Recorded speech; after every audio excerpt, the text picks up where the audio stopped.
Bismillahirrahmanirrahim. Alhamdulillahirabbil alamin. Wa bihi nasta'inu ala umuri dunya waddin. Sallallahu alaihi wasallam ala asyrafil anbiya wal mursalin. Sayyidina nabiyina wa habibina syafi'ina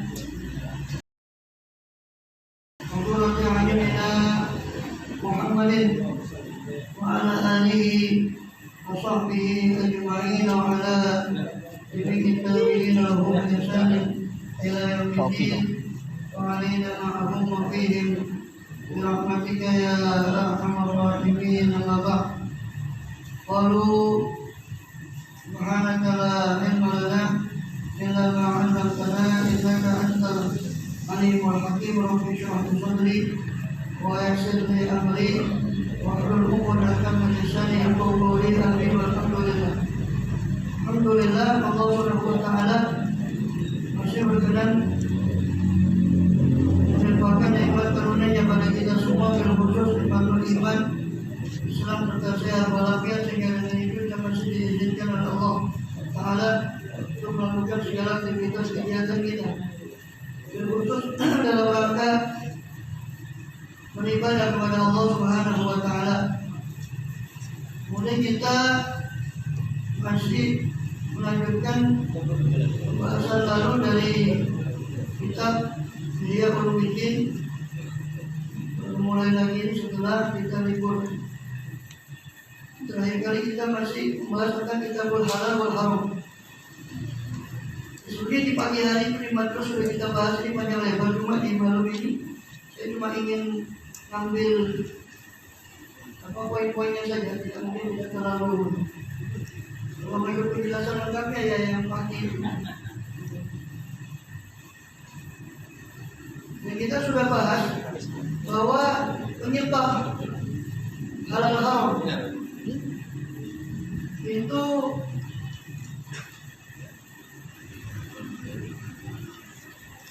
ada beberapa sebab, yaitu penyebab syubhat. Saya sudah lewat. Terakhir itu saya sudah bahas di malam ini, saya ingat itu tentang penyebab yang ketiga. Itu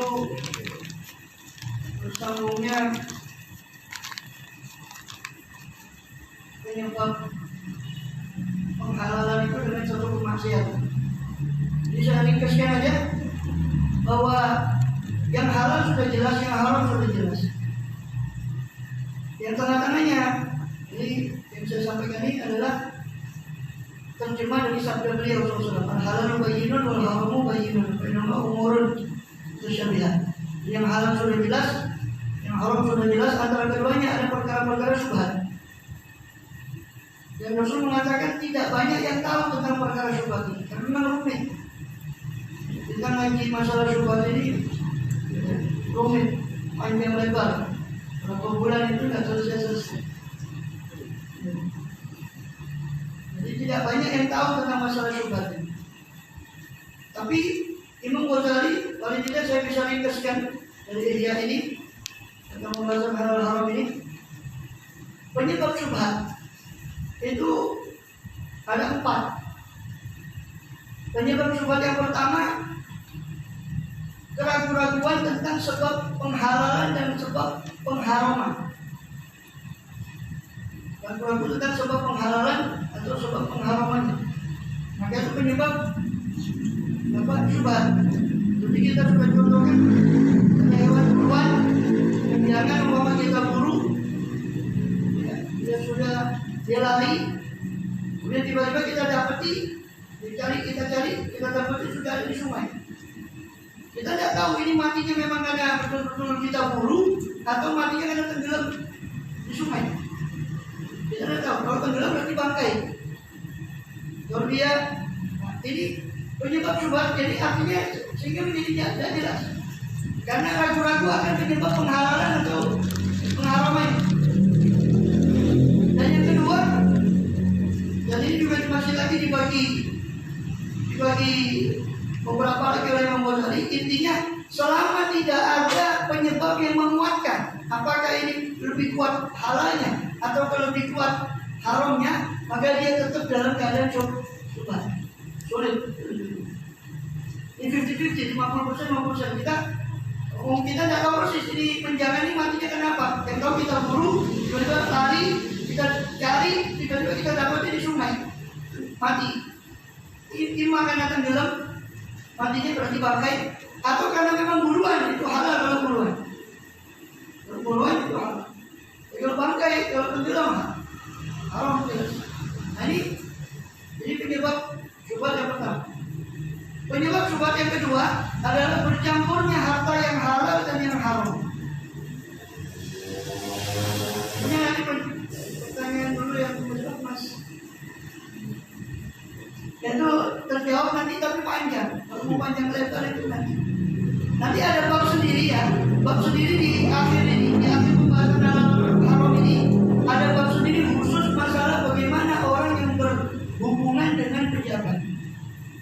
Itu ada bab sendiri. Panjang lebar 50 tadi jelas. Ini yang maksudnya saya mau, tapi saya bingung. Mau nuliskan ini gimana? Mau tak tulis apa ya? Menjawab. Mau tak ringkas, sebetulnya semua informasi ini penting.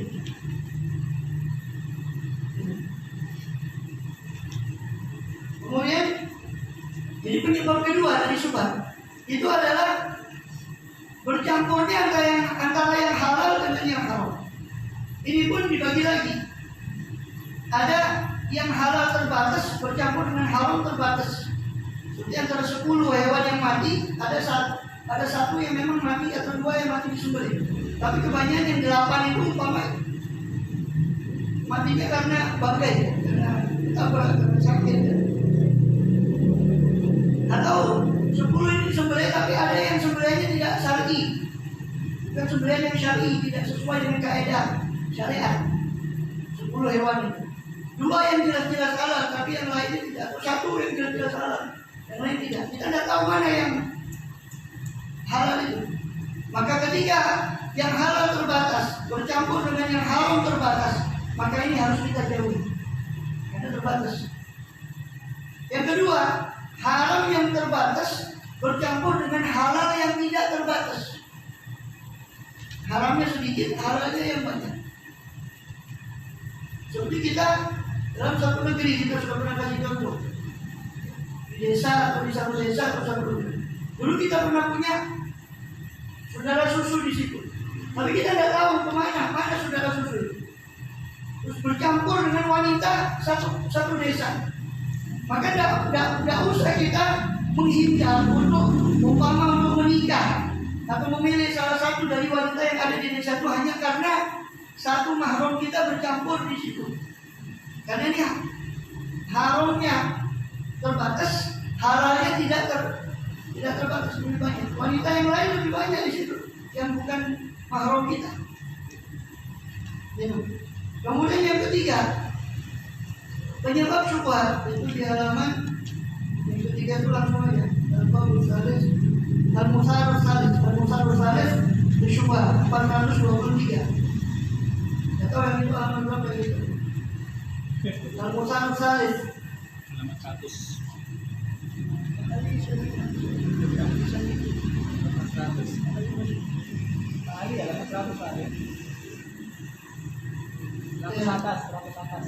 Ayat tasir bisabab al-muhim. Sabab ketiga dari syubhat. Ya, sabab ketiga dari syubhat itu adalah ada penyebab kehalalan, tapi penyebab kehalalan ini bersambung dengan kemaksiatan. Contoh, jual beli ketika azan Jumat. Jual belinya selama memenuhi syarat jual beli syar'i itu sah. Tapi azan Jumat, ini azan Jumat yang dimaksud azan di hadapannya khotib, bukan azan yang awal, tapi azan yang ini nggak boleh lagi. Orang ketika berkumandang azan Jumat tidak boleh, dia harus tinggalkan semua tugasnya. Haram hukumnya dia berjualan. Tapi bukan berarti jual belinya tidak sah. Sama dengan begini, orang sholat, bajunya pakai baju orang lain tanpa izin, tiba-tiba dia pakai. Sholatnya sah, tidak perlu dia potong sholatnya tadi. Sholat isya umpama, tidak perlu sholat isyanya dipotong. Tapi kan dia pakai baju orang tanpa izin, itu kan haram. Ini penyebab syubhat.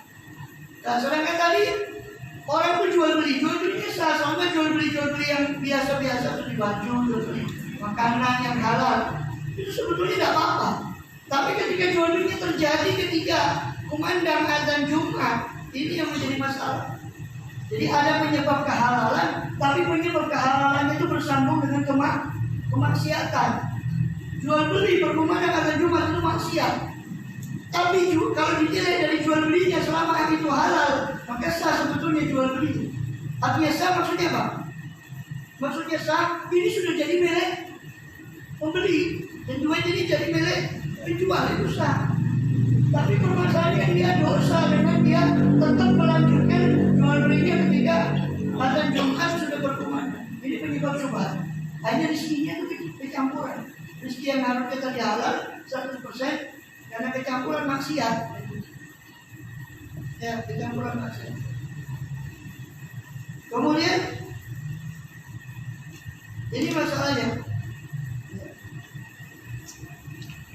Kemudian yang dan ini pun dibagi lagi oleh Imam Ghazali. Kemudian langsung aja yang keempat.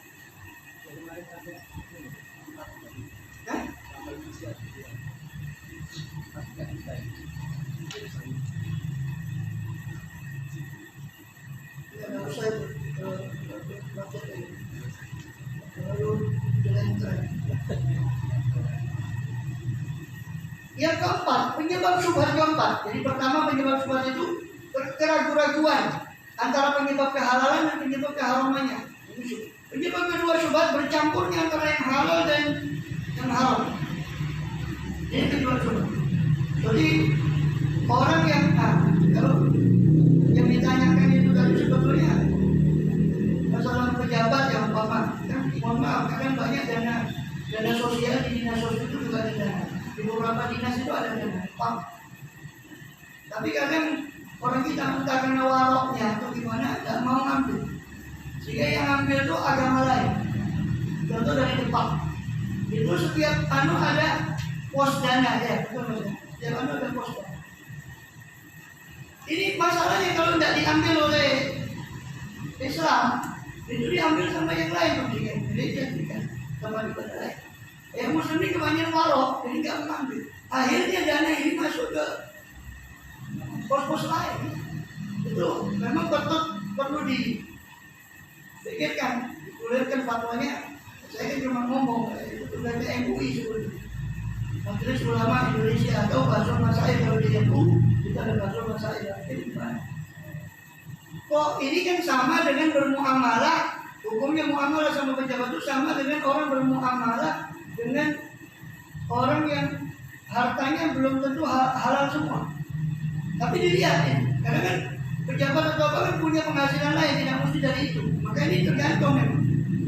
Seperti negara kita ya, ada juga penghasilan yang halal. Jadi pajak walaupun sebetulnya bukan halal murni, pajak itu bisa dihalalkan kalau ada keperluan defisit. Itu memang bisa dibolehkan. Jadi sama Sayyidina Umar, Rasul menerapkan pajak. Tapi kalau cuma ngadakan pajak toh, dan sekarang ini negara kita mohon maaf, data 2010 kalau tidak keliru saya, itu 70% lebih itu penghasilan dari pajak. Ini kan aneh.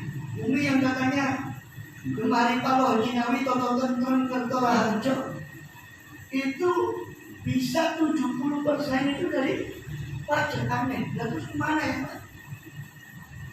Kendalanya dari tempat itu teman-teman mau itu karena penerimaan dan tulisannya ya itu makanya itu juga harus itu penerimaan dengan kuitansinya beda. Disunat juga sama ya itu memang itu juga harus dicarikan solusinya. Yang mana ini repot karena di negeri kita banyak tukang sunat sama tukang sulap. Tukang sunat sama tukang sulap.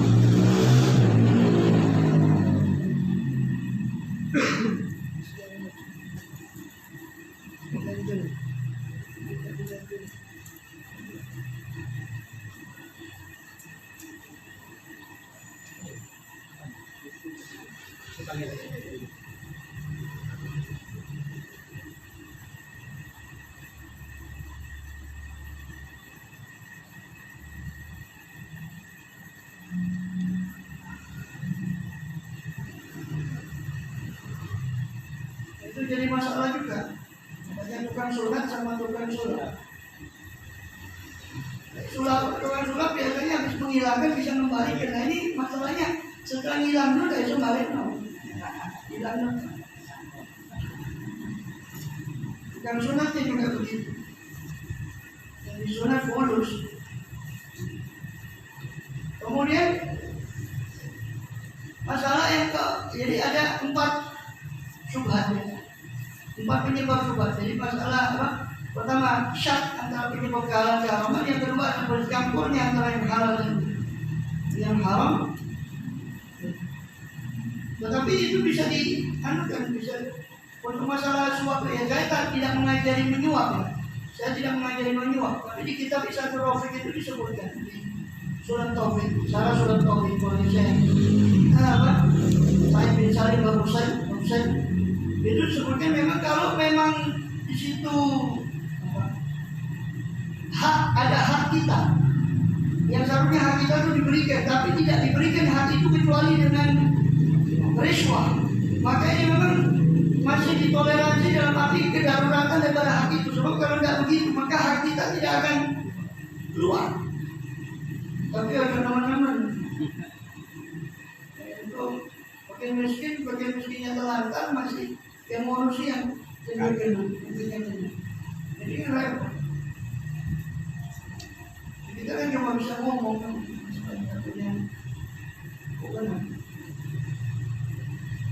jadi memang kalau memang itu dikatakan ada suap atau seolah itu ya sebatas mana dia.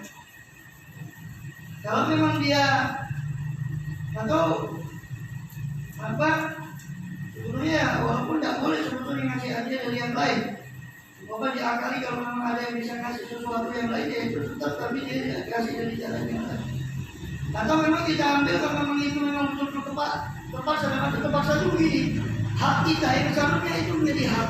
Itu tidak disampaikan kecuali dengan kita memberikan sesuatu. Itu dalam kitab Isatul Rafiq memang bukan kita ngajari ya, tetapi memang dalam kitab Isatul Rafiq kalau memang itu betul-betul, tapi darurnya harus dikadarkan menurut kadarnya.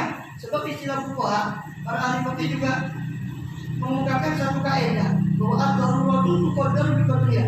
Darurat itu harus dikadarkan dengan kadarnya. Tadi kalau buka keran darurat itu jangan terlalu lebar, ini dipermainkan orang darurat. Dikit-dikit darurat, dikit-dikit darurat. Boleh.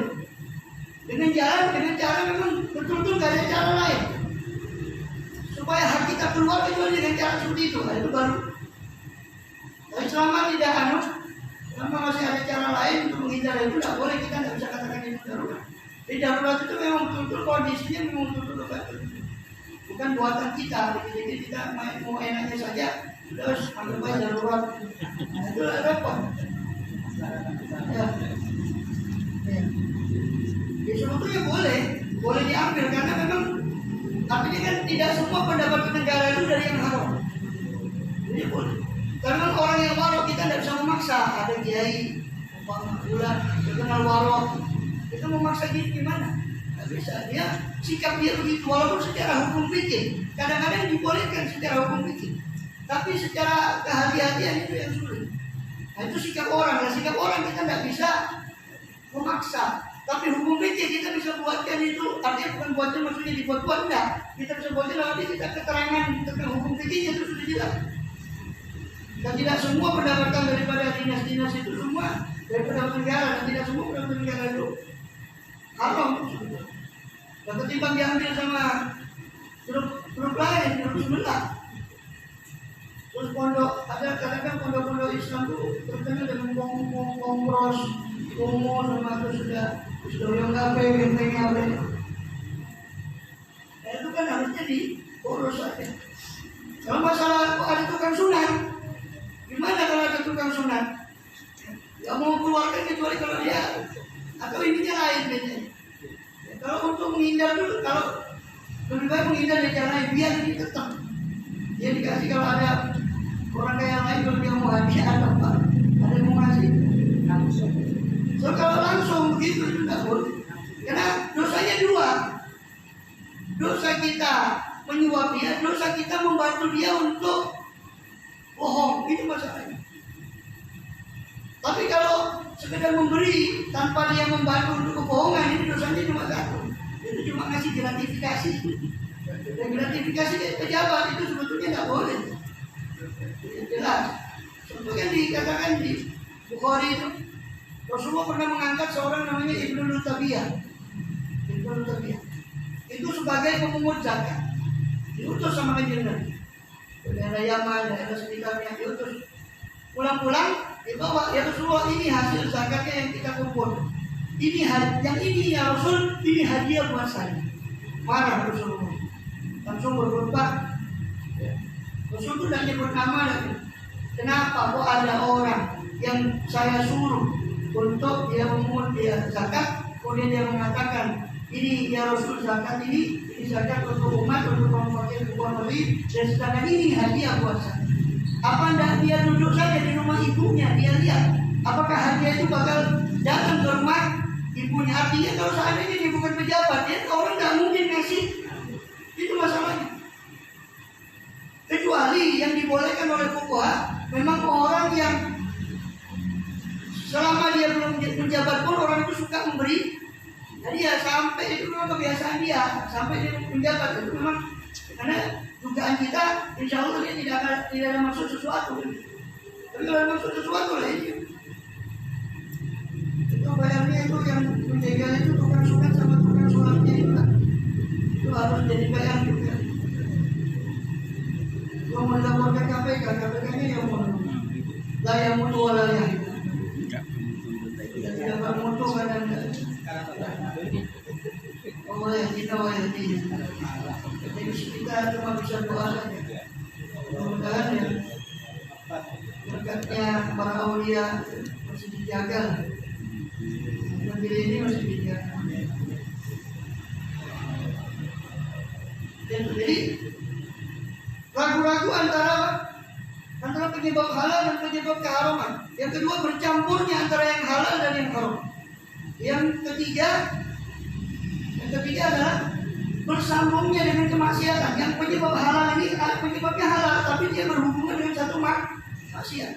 Seperti tadi jual beli ketika akan Jumat itu halal jual belinya, tapi bersambung dengan kemaksiatan. Itu menyebabkan syubhat. Yang keempat, penyebab syubhat itu di halaman 440. Yang keempat itu istilahul adillah, berbedanya dalil. Penyebabnya syubhat itu perbedaan dalil. Contoh gampangnya saya pernah sering kita kasih contoh itu seperti daging kuda. Itu dalam mazhab Maliki itu berbeda dengan mazhab Syafi'i. Syafi'i hanya memakruhkan saja, tapi dalam mazhab Maliki itu sampai mengharamkan. Masing-masing punya dalil, Imam Syafi'i punya dalil, Imam Malik punya dalil. Tapi seolah-olah satu dalil itu kadang seolah-olah tumpang tindih, seolah-olah. Ini yang menyebabkan syubhat. Maka ketika ini terjadi, sikap kita lebih baik kita keluar dari perbedaan pendapat para ulama. Contohnya yang sering kita lakukan, contoh masalah sholat qasar. Qasar sholat itu jelas kita sering mendengar, ya kan? Jarak qasar sholat itu sekitar 85 kilo, 2 marhalah. Itu menurut mazhab Syafi'i. Sedangkan menurut mazhab Hanafi itu bukan 2 marhalah, tapi 3 marhalah. Jadi dalam mazhab Hanafi sebetulnya tidak boleh qasar kecuali kalau sudah melampaui 3 marhalah, 120-an kilo. Baru boleh. Maka kita, saya sering mengambil sikap seperti itu. Kalau belum 120 kilo kita tidak mau qasar. Bukan tidak boleh. Memang sudah 85 kilo sudah boleh, tapi kehati-hatian untuk keluar dari perbedaan pendapat dari ulama. Pada dari situ kemudian ada kaidah fikih, ada kaidah fikih yang mengatakan al-khuruju minal khilaf sunnah. Keluar dari khilafnya ulama itu sunnah. Keluar dari perbedaan pendapat ulama itu sunnah. Jangan sampai kita masuk ke dalam suatu perkara yang masih diperselisihkan oleh para ulama. Meskipun secara hukum fikihnya, kalau kita ikut mazhab Syafi'i sudah boleh belum? Boleh. 90 kilo sudah boleh kosong, silakan. Tapi kalau untuk hati-hatinya ya, kalau kita ingin mengamalkan itu tadi yang keluar dari hilafnya ulama ya, jangan kosong dulu sampai sekitar 3 marhalah 120-an kilo dulu. 45 kemudian 45 saja 90 sama 45 135 itu 3 marhalah menurut kata Bahana. Itu penyebab syubhat. Ada 4 kali penyebab syubhat. Lalu kemudian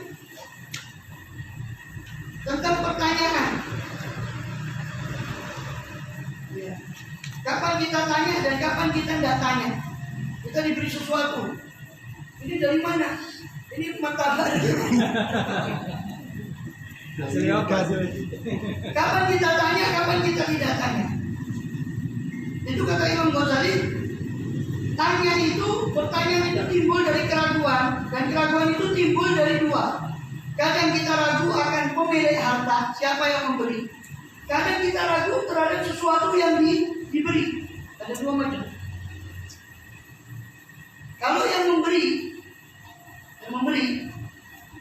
itu nggak tahu di halaman dia. Ada. Fil bahthi wa su'al al-bab salis. Fil bahthi wa su'al wal hujum wal ihmal. Bab ketiga. Saya loncat, saya ambil intinya saja. Kalau mau ikut nanti yang lengkapnya di pagi hari. Putar-putar lalu-lalu. Kalau dibahas rinci itu pun al-bahthi wa su'al wal hujum wal ihmal. Jadi tentang kapan kita tanya, kapan kita tidak tanya ketika datang sesuatu kepada kita. Itu pertanyaan itu ada 2 hal yang terkait dengan pemilik harta, ada yang terkait dengan harta itu sendiri. Contoh ini dikasih bawa macam-macam makanan. Ada yang terkait dengan si yang memberi. Kadang-kadang kita ragu tentang siapa yang memberi. Kadang-kadang kita ragu tentang apa yang diberi. Jadi pertanyaan itu bisa tentang pemiliknya, bisa tentang hartanya itu sendiri, bendanya itu. Tentang pemiliknya, itu kadang ada 3 keadaan pemilik. Kadang pemiliknya itu kita tidak tahu, majhul. Pemiliknya ini statusnya dia tidak kita ketahui apakah dia orang sembrono, apakah dia orang yang hati atau wirai. Kita tidak tahu. Tiba-tiba ada orang pertama ke rumah saya, umpama ada bawa sesuatu. Masa saya mau tanya, kita tidak tahu statusnya dia.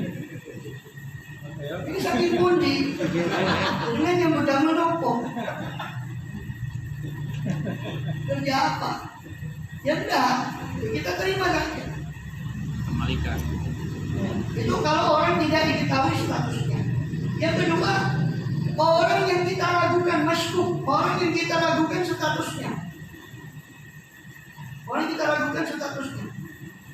Artinya, ya ada petunjuk dia itu orang yang kadang hati-hati, tapi ada petunjuk juga bahwa dia kadang-kadang dia sembrono juga. Sehingga kita ragu ini. Saya jadi, ya apa statusnya orang ini, saya hati-hati apa sembrono, kita ragu. Nah, fatwanya Imam Ghazali kalau dari orang yang semacam ini lebih baik kita menghindar. Tapi cara menghindarnya jangan sampai menyinggung perasaan orang ini. Walaupun ada juga yang berpendapat bahwa itu namanya ragu kan selama tidak jelas-jelas orang itu betul-betul orang yang sembrono, kita tidak apa-apa sebenarnya. Tapi lebih baik menghindar. Yang ketiga, orang yang jelas kita tahu statusnya. Karena kita kumpul teman kita punya teman itu, kita punya kumpulan, kita tahu persis statusnya orang ini. Baik status orang ini orang yang sangat wirai, hati-hati, atau sebaliknya statusnya orang ini memang sangat sembrono dalam masalah halal haram. Nah, kalau orang yang sudah kita ketahui ya kita sudah tahu jawabannya gimana. Kalau orang ini yang sembrono ya jelas jangan kita. Kalau kita tahu statusnya dia orang yang hati-hati dalam masalah rezekinya, masalah haramnya ya boleh gitu. Itu masalah. Kemudian bendanya al-musarus tsani majtani syakfi ila sababin fil mal la fil halil malik wala itu fil mal la fi halil malik. Masalah kedua adalah apa? Pertanyaan yang timbul dari hartanya itu sendiri. Kalau tadi orangnya, kalau ini bendanya yang dia bawa,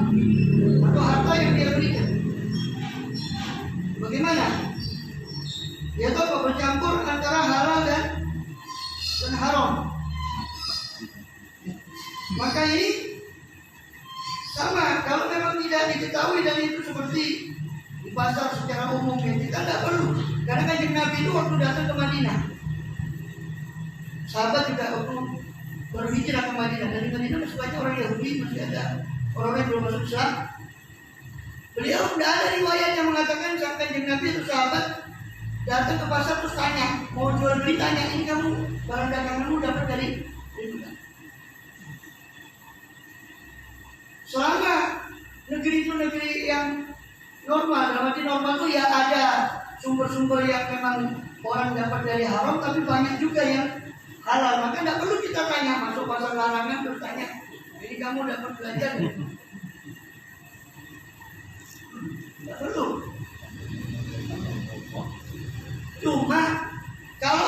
Cuma ada kasus lagi di situ, kasus Sayyidina Umar waktu ke Azerbaijan. Dia menulis sih, waktu Islam sampai ke Azerbaijan, Asia Tengah, Sayyidina Umar tulis surat kepada Amerika dan Syekh. Tulisannya surat itu Sayyidina Umar tulis. Cuma saya tidak bahas pernah ke Azerbaijan. Itu Sayyidina Umar cuma menulis apa? Intinya hati-hati terhadap hewan sembelihan yang dijual di pasar. Karena mereka sebagian ada yang majusi, ada yang belum Islam. Hati-hati tentang sembelihannya. Sayyidina tidak nulis hati-hati tentang uangnya, tidak nulis hati-hati tentang berasnya, tidak. Yang dihati-hati sama Sayyidina cuma tentang. Artinya, kalau di satu wilayah memang terkenal ada sesuatu sisi umpama penyembelihannya sempurna atau di situ non muslim banyak, maka yang perlu kita hati-hati hanya satu sisi itu, tidak perlu semuanya. Tentang masalah sembelihan ya berarti sembelihan itu ya kita hati. Jangan was-was dalam masalah berasnya, masalah ininya, masalah itu ya ini merata sudah membeli semua. Jadi masalah benda yang dibeli, masalah bendanya. Dan nanti itu ada macam-macam kasus di situ. Ada macam-macam kasus. Intinya wakil jumlah dalam tempat itu wakil jumlah falam yuqal ani sahabat yang kanu ya jumlah lebih mulia Muhammad kosong berubah serta disajar kewajiban pasti. Kesimpulannya, para sahabat itu tidak ada riwayat para sahabat itu meninggalkan muamalah, meninggalkan berhubungan dagang dengan tukang daging, tukang roti, macam-macam tukang-tukang tadi yang ada di pasar. Tidak ada kemudian tiba-tiba sahabat meninggalkan muamalah dengan semua hanya karena ada satu atau dua transaksi yang rusak, hanya karena ada satu atau dua atau tiga transaksi. Bukan berarti kemudian mereka meninggalkan semuanya. Ini yang harus kita tahu.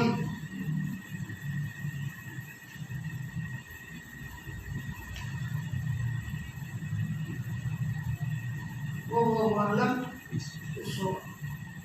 Bismillah. Lagi paling gila. Dan transaksi kalau misalnya kan kewajiban Jumatan lagi ya. Tentunya di yang transaksi perempuan juga tinggalkan. Kalau perempuannya tidak apa-apa, cuma masalahnya yang beli lagi dan bukan musafir, itu masalah lagi. Kalau beli sama perempuannya tidak apa-apa. Tidak apa-apa. Kalau perempuannya tidak wajib Jumat, dia mau jual beli ya kata Jumat pun tidak wajib Jumat. Tidak apa-apa, asal yang beli juga perempuan. Atau laki-laki tapi musafir yang memang dia dapat usaha, terus tahu dari mana. Itu masalah lagi, subhat lagi. Pokoknya jangan kebanyakan ya. Pokoknya tambah kawan kan Kalau satu itu kan gitu katanya Jumatan tokonya ditinggal cari solusi. Tetap aja tidak apa-apa. Kalau yang beli perempuan ya, atau memang dia musafir seperti di terminal itu kan banyak orang musafir. Kalau yang beli itu sudah besar. Tidak apa-apa juga, musuhnya wajib. Musuhnya tidak wajib kemana. Tapi tahu dari mana kita? Oh ya tahu aja dari tanda. Kalau gitu ya udah. Bisa sudah beli bisnis perempuan di enggak apa? Beli bisnis perempuan dan bisnis penting pokoknya. Halaman Beli bisnis perempuan 13.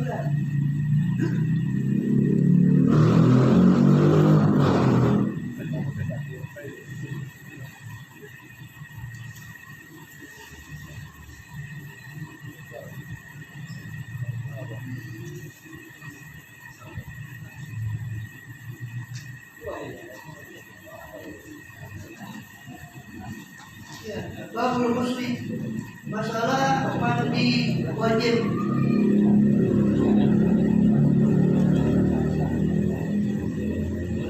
Ada? Sama kan? 13. Babul muslim, bab mandi. Ta'riful muslim lughatan. Kita lanjut dalam kitab Taqrarus Sajidah. Itu masalah mandi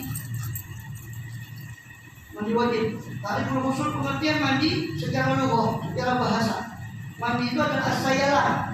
Mandi secara bahasa itu adalah mengalirkan air secara bahasa. Secara syariat mandi itu takmimu jami'il badan bil ma' bi niyatin makhsusah. Meratakan seluruh badan dengan air dengan niat yang khusus. Meratakan badan, semua badan dengan air dengan niat yang khusus. Terus ada perbedaan antara ghusli, al-ghusli, al-ghusli. Kalau ghusli, al-ghuslu pakai ghain dhammah, ghainnya di dhammah ghuslu, itu mandi. Takmimu jamil badan bil ma', meratakan seluruh air, seluruh badan dengan air.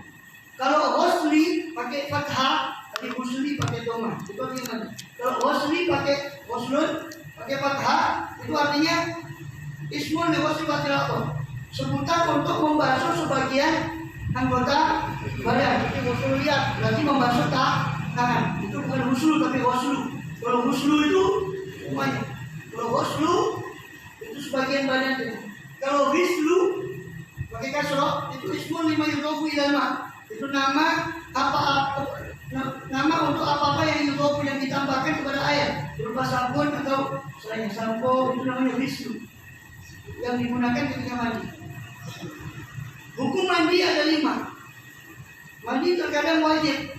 Bila nazar ghusl masnun, kalau dia menazarkan mandi sunnah.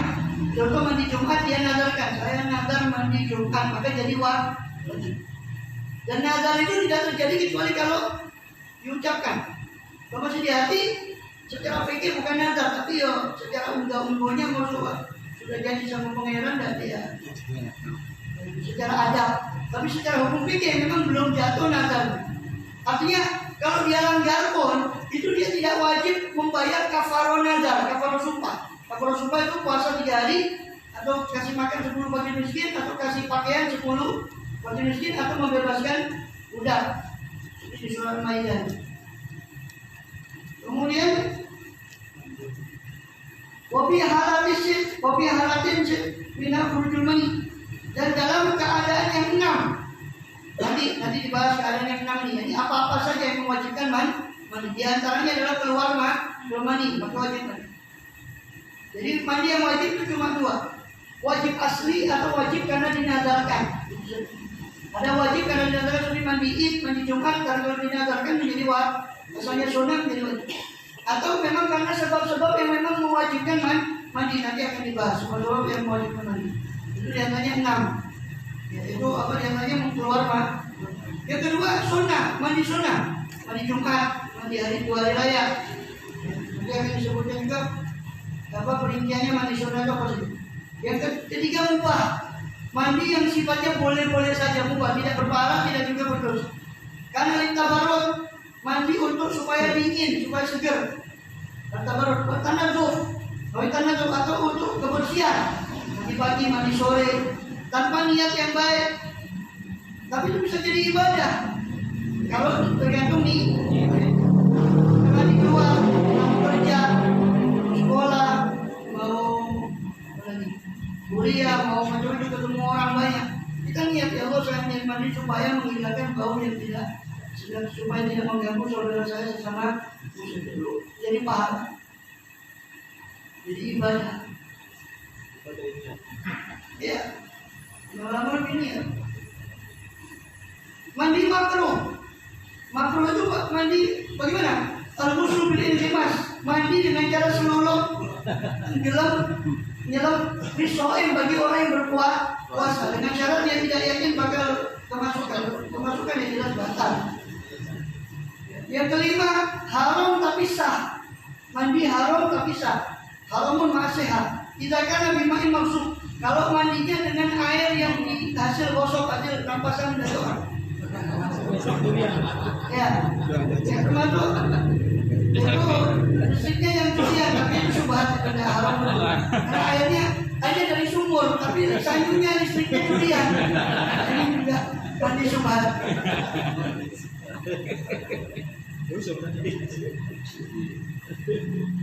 Maka demi haram tapi tidak sah. Tadi kalau haram tapi sah.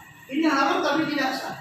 Tapi kalau orang mandi, tadi kan haram tapi sah kan. Tapi kalau dia mandi wajib ya, terus tiba-tiba dia nggak ada air, tiba-tiba ada tetangga air, tiba-tiba dia ambil tanpa izin.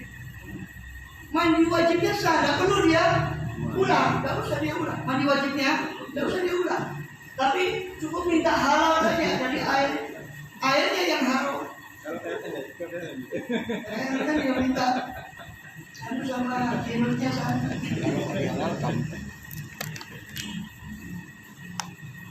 Kalau haram tapi tidak sah. Kalau haid dengan niat ibadah. Tidak kan ada haidon. Kalau yang mandi itu adalah orang wanita haid dengan niat ibadah. Karena wanita haid kan bukan ahli ibadah ya. Karena dia sementara libur sholat. Tidak boleh. Haram dan tidak sah. Belum suci haidnya tiba-tiba dia ingin mandi, ingin sholat, tidak bisa. Mandinya ini kalau dia niatannya karena ibadah, haram hukum mandinya. Tidak sah juga, karena haidnya masih keluar biasa. Dan haram kalau dia niatan sengaja diniatkan untuk ibadah. Kecuali kan nanti mandi yang berkaitan dengan manasik itu masih boleh. Contoh Arafah, dia mandi Arafah. Orang haid boleh ke Arafah, yang tidak boleh cuma tawaf. Amal haji yang tidak boleh lakukan oleh orang haid itu cuma tawaf. Sa'i boleh. Cuma pemasalahnya karena masanya sekarang masuk masjid itu jadi masalah. Tapi sa'i sebetulnya tidak apa-apa. Atau tidak pakai wudhu sa'i itu. Cuma tawaf yang wajib. Dia buka Arafah. Ada namanya mandi sunnah Arafah. Tidak apa-apa. Walaupun dia haid, dia mandi sunnah Arafah. Ini kecualian.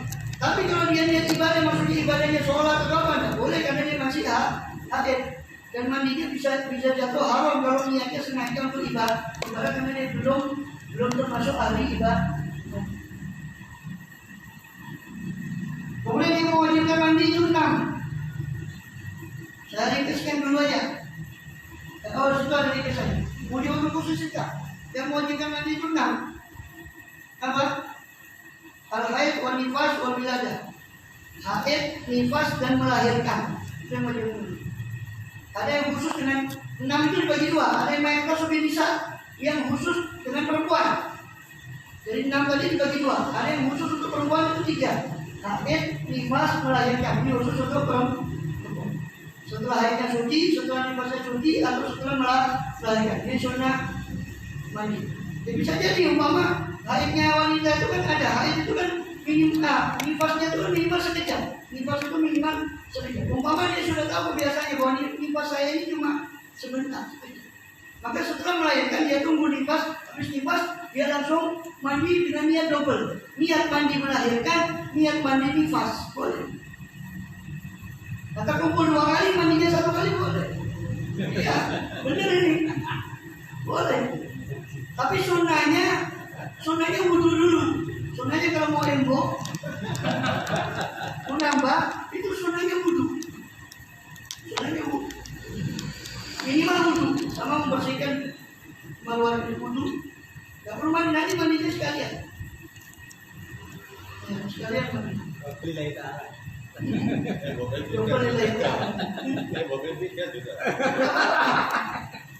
Tiga niat tak apa-apa. Umpama ya, haid, nifas, melahirkan digabung. Satu mandi. Umpama tergambar Orang itu haid, tapi nggak bisa haid sekali istighfar itu nggak bisa. Seandainya itu bisa, pun itu pun.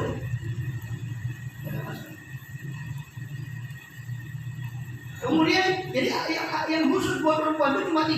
Haid, nifas, melahirkan itu khusus untuk perempuan. Kan 6 tadi, 6 itu dibagi 2. Tapi yang khusus perempuan itu cuma 3. Sekarang yang yastariku yang berfungsi padanya laki dan perempuan, berserikat padanya laki-laki dan perempuan. Itu apa? Jima, kumpul, suami atau istri, khurujul mani, keluar mani, dan maut, kematian. Orang mati wajib iman. 3 yang berfungsi antara laki perempuan. Kumpul, keluar mani, jima, keluar mani, sama mati. 3. Jima itu walaupun tidak keluar ya, ini mohon maaf kadang ada salah paham di masyarakat. Meskipun tidak keluar mani, tetap wajib mandi kalau kepala zakar itu sudah masuk pada faris, itu sudah wajib mandi. Baik laki maupun perempuan yang sudah masuk. Kalau perempuan yang sudah masuk kepada batas yang wajib distinjai, itu wajib mandi. Walaupun tidak keluar, meskipun tidak keluar jima, tidak keluar mani, tetap wajib. Atau keluar mani meskipun tidak jima. Jadi memikirkan sesuatu yang atau melihat sesuatu atau kemudian tiba-tiba keluar mani, ini tetap wajib mandi meskipun bukan jima. Jadi jima sendiri mewajibkan mandi meskipun dia keluar mani. Keluar mani sendiri mewajibkan mandi meskipun bukan karena jima. Itu harus dipahami. Karena banyak orang salah persepsi, dianggapnya harus tidak keluar, tidak apa-apa, tidak. Tetap wajib mandi. Kalau selama hasyafah, ya, kecuali kalau cuma kalau sudah sampai dukul, kalau sudah sampai masuk ya tidak wajib mandi. Kalau sampai masuk wajib mandi. Walaupun tidak keluar. Gimana ya? Assalamualaikum. Oh, alam. Bismillah.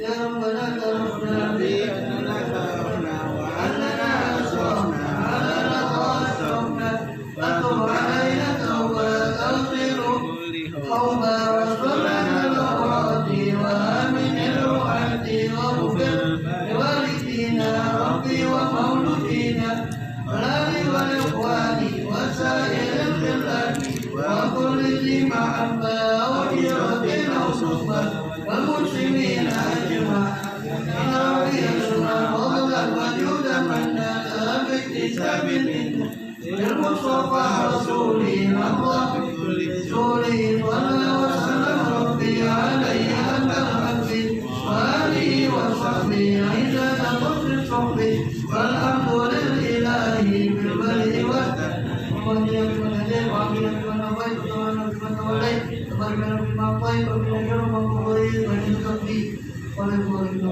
لا يعز ولا